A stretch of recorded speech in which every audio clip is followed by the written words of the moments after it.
What's happening everyone, my name is Alex and welcome back. So the iPhone 12 has been available for a few weeks now and I've been using it daily ever since it was released, but I've also used the iPhone 11 over the past year. And now that the iPhone 11 is not the latest and greatest, the price has also been lowered.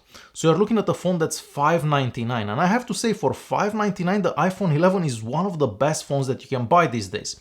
But what happens if you already have the iPhone 11? Should you upgrade and buy the iPhone 12? This one is $799. Or if you don't have an iPhone at all, is it worth buying this one that's $599 or the iPhone 12 that's $200 more expensive?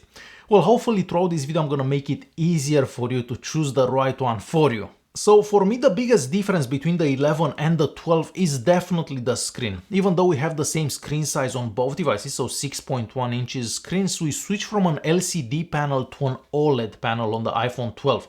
And this kind of brings the iPhone 12 to 2020, where with the iPhone 11 you feel like you're using a phone from like 2016. We also have a higher resolution on the screen of the iPhone 12, we have smaller bezels, and if you'd be to compare the two side by side, you can definitely notice the difference. The text is sharper, the blacks are deeper, but again, if you don't have both phones together, you may not actually know the difference. But for me personally, just the upgrade for the screen makes it worth upgrading from the 11 to the 12. Since we have smaller bezels around the screen on the iPhone 12, we also get a smaller phone and also a lighter phone. And to be more exact, this phone is 30 grams lighter than the iPhone 11. And if you've been using the iPhone 11 over the past year, you're definitely gonna notice a difference when you pick both of these up. Now, design-wise, the iPhone 12 looks a lot like the iPhone 4, and I feel that the iPhone 4 was one of the best-looking iPhones ever. So yes, I do love the design of the iPhone 12, but I still prefer how the iPhone 11 feels in hand. With the rounded edges, it does feel more comfortable to hold than the iPhone 12. Now, with the smaller size, we also get a smaller battery, and I find that some days I actually have to charge the iPhone 12 for the second time throughout the day. With the iPhone 11, I can make it through an entire day every single time on a charge, not so much with the iPhone 12. So with this one, you get about an hour less of screen on time throughout the day. Now, of course, it depends how much you use the phone. Not everyone uses their phone as much as me. Another thing about the iPhone 12, it doesn't come with a charger in the box. You're gonna have to use a charger that you have at home. And that kind of brings us to today's video sponsor.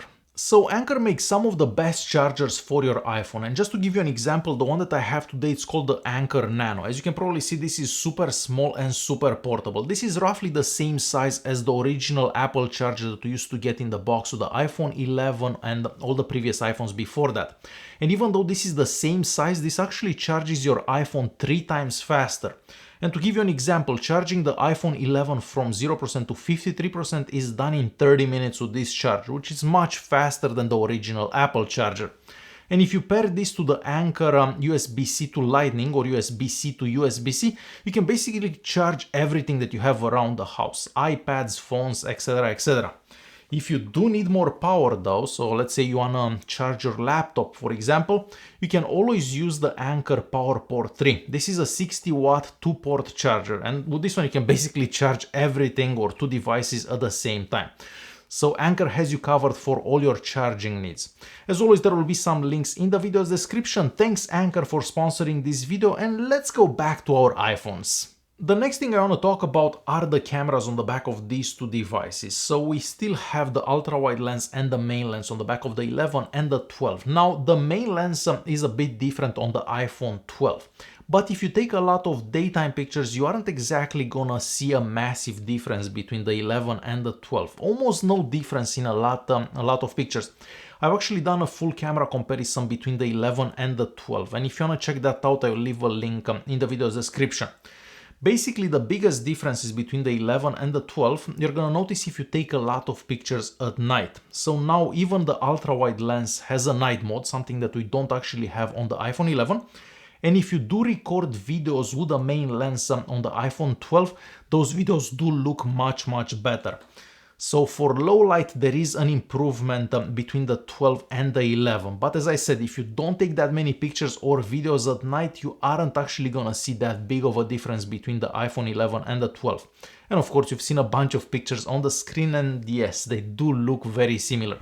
Once again, check out that camera comparison if you wanna see more sample pictures and sample videos. Another small difference between the iPhone 12 and the iPhone 11 are the speakers. Now, you're not gonna notice this unless you have both phones side by side. And I mean, the iPhone 11 has some of the best speakers out there, but the iPhone 12 does seem to get somewhat better sound. Not necessarily louder, but the speakers do sound a bit fuller, if that makes any sense.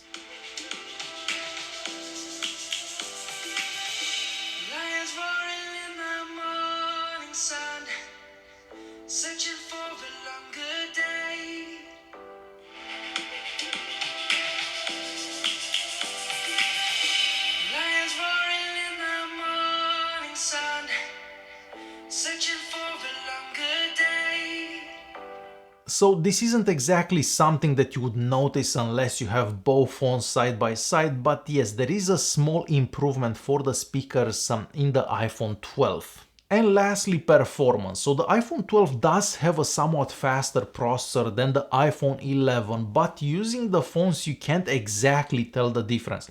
I mean, sure, if you run some benchmark tests on both of them, you're gonna notice a difference there. But using the phones, you cannot tell the difference. I mean, they open the apps at the same time, all apps perform really good. Not to mention, the iPhone 11 is already one of the fastest phones out there. So the iPhone 11 is probably faster than 95% of the Android devices on the market. So performance-wise, you aren't really gonna notice a difference between the 11 and the 12, aside from the higher benchmark scores that you'd get from the iPhone 12. So to quickly conclude this video, if you already have an iPhone 11 and you're happy with the screen on your iPhone 11, I don't think there is a need to actually upgrade to the iPhone 12. The iPhone 11 is still a really good phone, and this is gonna last another few years at least. Now, if you have an iPhone 7, 6, or if you don't have an iPhone at all, then it may be worth spending the extra $200 to actually buy the iPhone 12 over the 11, because the iPhone 12 is gonna last you for the next few years, and you might as well spend that extra $200 and get the latest and greatest from Apple at this time. Plus, you have that faster processor, so in a few years you're gonna be happy that you chose the iPhone 12 over the 11. But if you already have the 11 and you don't care that much about the screen, definitely keep your iPhone 11. Alright guys, thanks for watching, and I will see you in the next one.